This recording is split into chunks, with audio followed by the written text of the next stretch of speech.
Imagine sleeping in your own bed, in your own locked house, and waking up to a flashlight in your eyes and a stranger's voice whispering that if you move, everyone in this room dies. For over a decade, that nightmare visited more than 100 homes across California, and the man responsible didn't wear a mask to hide his identity. He wore a badge. This is the story of the Golden State Killer, one of the most prolific serial predators in American history. A man who moved through quiet suburban neighborhoods like a ghost, who studied his targets for weeks before he ever stepped through their windows, and who managed to vanish completely for over 40 years. Between 1974 and 1986, a shadow moved across the state of California. It started in the quiet college town of Visalia, then spread outward into Sacramento, into the East Bay, down through Southern California, leaving behind a trail of terrorized families and grieving communities. Investigators at the time didn't know they were all looking for the same man. They gave him different names based on different crimes in different counties. The Visalia Ransacker, the East Area Offender, the original Night Stalker. It would take decades and a revolution in science nobody could have predicted to prove they were all hunting the same person. Let's go back to the beginning. In the early 1970s, the town of Visalia, California was a peaceful place. Modest homes, tree-lined streets, the kind of town where people didn't think twice about leaving a window cracked open on a warm night. Beginning in April of 1974, that peace started to unravel. Someone was breaking into homes, not to steal exactly, though items did go missing. Cash, jewelry, small, personal objects. Things a person might take as a trophy rather than for their value. Neighbors began comparing notes. Locks were checked twice, then 3 times. The intruder became known in hushed conversations over fences as the Visalia Ransacker. He was careful, methodical. He seemed to know when homes would be empty and when they wouldn't. Police believed he was watching his targets long before he ever approached a door. In September of 1975, the ransacker's pattern turned violent. A local college professor, alerted by a noise in his home, confronted an intruder in his backyard. In the struggle that followed, the professor was severely injured. He survived. The ransacker fled into the darkness, and for a while, the break-ins in Visalia simply stopped.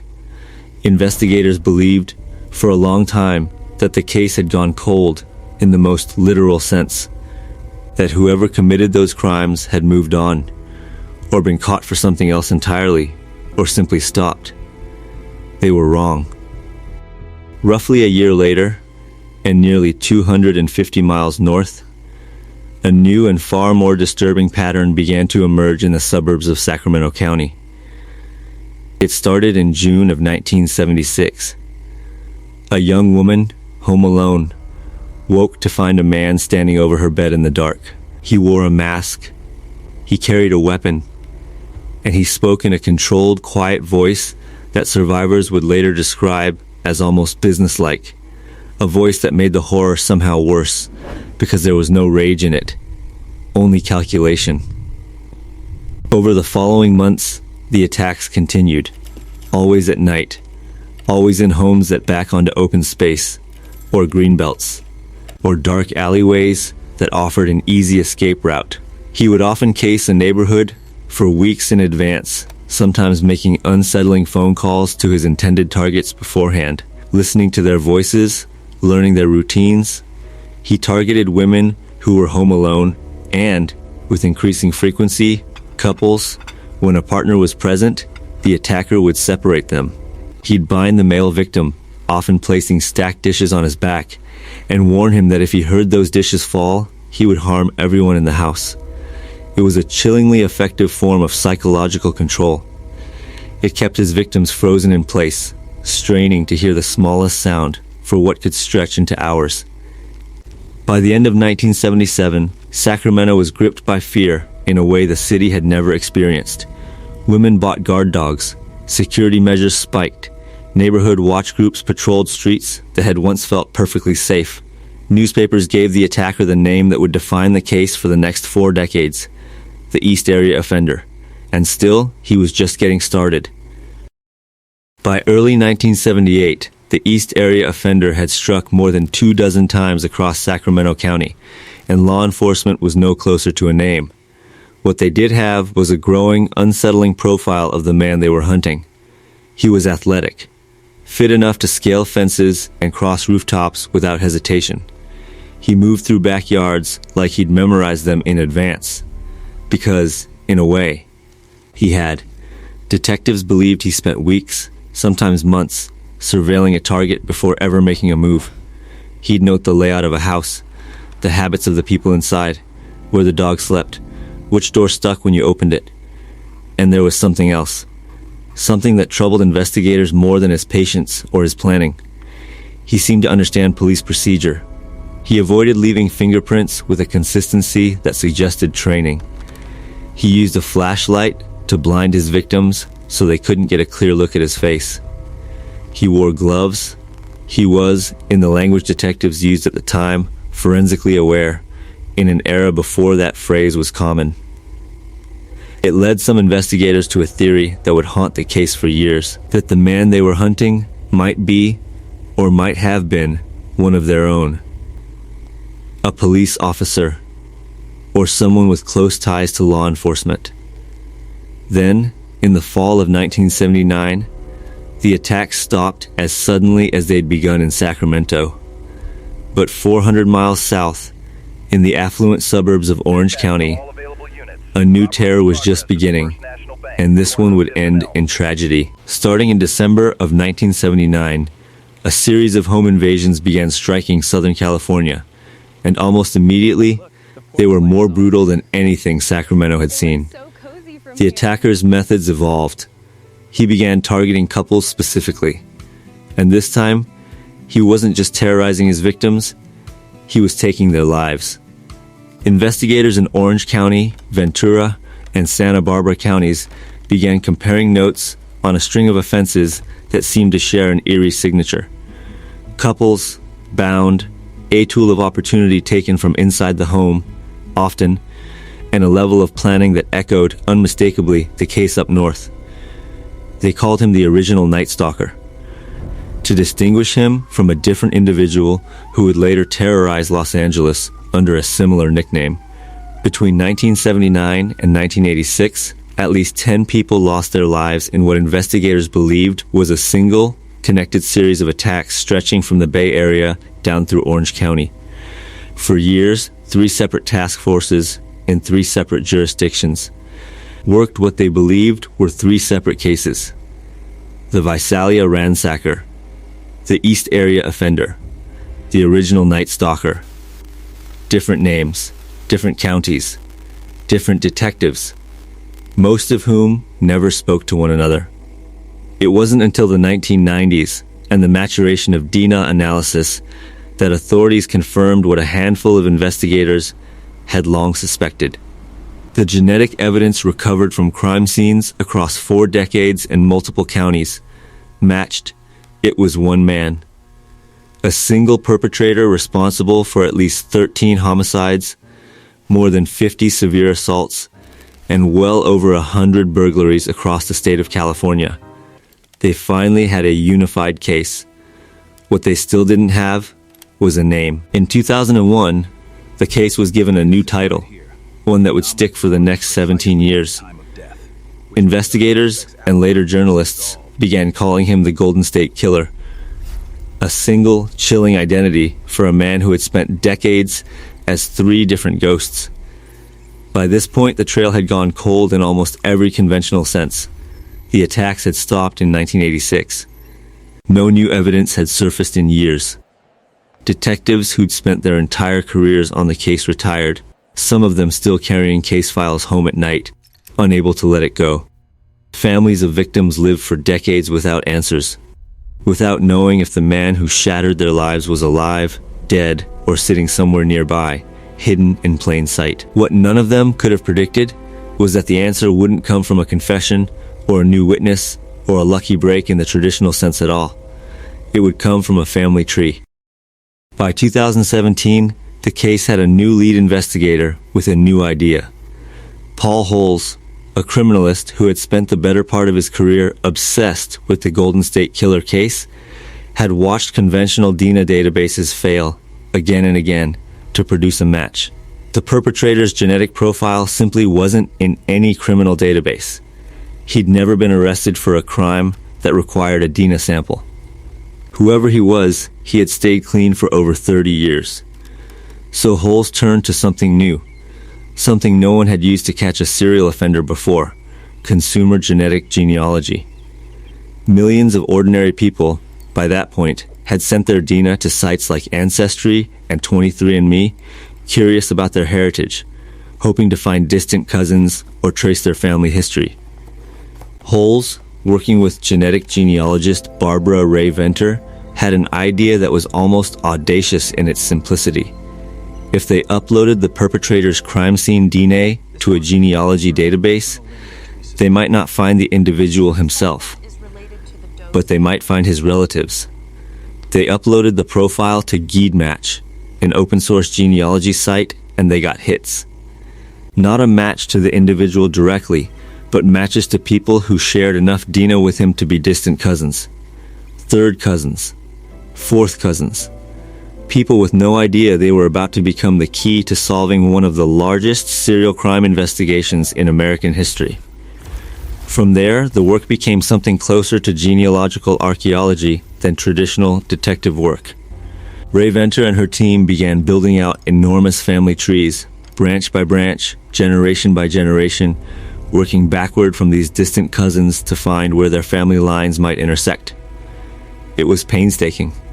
It involved poring over birth records, marriage certificates, obituaries, cemetery listings, slowly narrowing a pool of thousands of possible relatives down to a single family line. Eventually, that family line led them to two brothers who had lived in the right places, at the right times, matching the geography of the crimes with unsettling precision. And then, to one name in particular, Joseph James DeAngelo, a 62-year-old grandfather living a quiet, unremarkable life in the town of Citrus Heights, a suburb of Sacramento. He'd worked for years as a mechanic. He tended a well-kept yard. Neighbors described him as a normal, if somewhat gruff and private older man. He was also a former police officer. DeAngelo had served with two different California police departments during the 1970s, at the exact time the East Area offender attacks were occurring in Sacramento. In 1979, he'd been fired from the Auburn Police Department for shoplifting a can of dog repellent and a hammer from a local drugstore. It was a strange, almost comically minor infraction to end a law enforcement career. At the time, no one connected it to anything larger. It would take investigators nearly 40 years to understand what they might have been looking at. Investigators needed to be certain before they moved. A cold hit from a genealogy database, no matter how compelling, wasn't enough to justify an arrest. They needed DeAngelo's own DNA, collected discreetly, without tipping him off.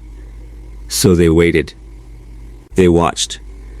And eventually, they got what they needed from an object DeAngelo had discarded himself, in a public trash can outside his home.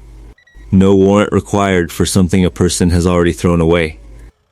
The sample was sent to the lab. It was a match. On April 24th, 2018, investigators surrounded DeAngelo's quiet suburban home.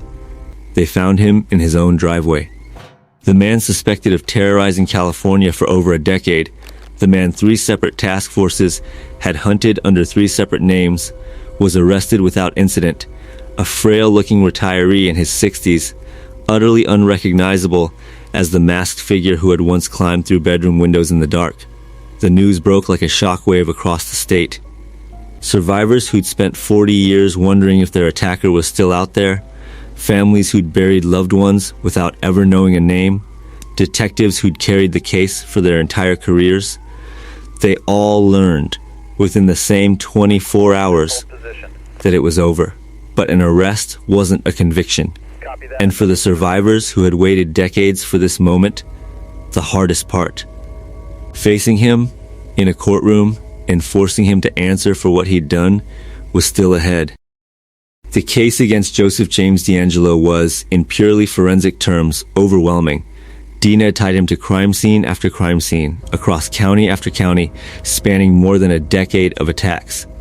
But the sheer scale of the case created a problem prosecutors had rarely faced before. DeAngelo wasn't being charged with one homicide, or two. He faced charges connected to 13 killings and dozens more severe assaults across multiple counties, each with its own statute of limitations, its own legal jurisdiction, its own set of survivors and grieving families waiting for their day in court. To avoid the almost unimaginable complexity and cost of a trial spanning several counties at once, prosecutors reached an agreement. DeAngelo would plead guilty to all 13 murder charges and to a series of additional charges of kidnapping tied to offenses for which the statute of limitations had long since expired. In exchange, he would avoid the maximum penalty and receive consecutive life sentences without any possibility of parole. It was not, for many survivors, the ending they might have chosen, but it guaranteed something they'd waited decades for: a final admission, under oath, in his own voice. In June of 2020, in a Sacramento courtroom converted into a makeshift arena large enough to accommodate the scale of what was about to happen, DeAngelo stood and for the first time in over 40 years spoke as the man behind every one of those names: the Visalia ransacker, the East Area offender, the original Night Stalker, the Golden State Killer. He confirmed, count by count, that he had done it. All of it. The sentencing hearing that followed, in August of 2020, stretched across several days, and it belonged, finally, to the survivors. One by one, victims and family members stood in that courtroom and spoke directly to the man who had haunted their lives for decades.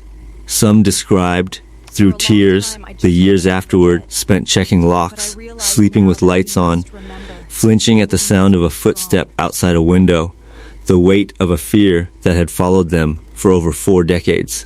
Others spoke of what it meant to finally say his name out loud, to look at him, an old man in a wheelchair, stripped of whatever power he'd once held over their lives, and to no longer be afraid. DeAngelo, for his part, said little. When given the opportunity to address the court directly, he offered a brief, almost mechanical apology. A handful of sentences that left many survivors feeling that even now, he'd given them less than the truth deserved. He was sentenced to 11 consecutive life terms without parole, plus additional time for the related charges. For a man of his age, the sentence was, in every practical sense, exactly what it sounded like. He would spend the remainder of his days in prison. What makes the Golden State Killer case so uniquely unsettling isn't just the scope of the violence, though that alone is staggering. It's the ordinariness of the man behind it. DeAngelo wasn't a drifter. He wasn't isolated, or obviously disturbed, or living on the margins of society in the way popular imagination often pictures a serial predator. He was a police officer, a husband, a father, a neighbor who mowed his lawn and complained about noise ordinances. For over 3 decades after his last known attack, he lived quietly among the very communities he'd once terrorized, but nothing that screamed monster, nothing that made anyone look twice. That perhaps is the case's most enduring lesson and its most disturbing one, that evil, when it wants to, can wear an entirely unremarkable face. That the person capable of unthinkable cruelty in the dark can, in daylight, be indistinguishable from anyone else on the street. The case also changed something permanent about how crimes like this get solved. Genetic genealogy, first used to catch DeAngelo, has since been credited with helping identify suspects and victims in hundreds of other cold cases across the country, a direct legacy of the work Paul Holes and Barbara Ray Venter pioneered in pursuit of one man. For the survivors, closure, if that word even applies, came in fragments. A name, finally, an admission, finally, A sentence, finally. But no verdict could give back the decades many of them spent living in fear of a shadow they couldn't identify, a fear that shaped marriages, friendships, entire ways of moving through the world. Joseph James DeAngelo will spend the rest of his life in prison, an old man now, stripped of the anonymity that protected him for over 40 years. The homes he once moved through in darkness are, in most cases, still standing, ordinary houses, on ordinary streets, holding a history their current owners may never fully know. And somewhere in the quiet of those neighborhoods, in the space between one house and the next, the story of the Golden State Killer serves as a reminder. That sometimes. The person we should fear most is not the stranger we can see coming, but the one we've already let become invisible.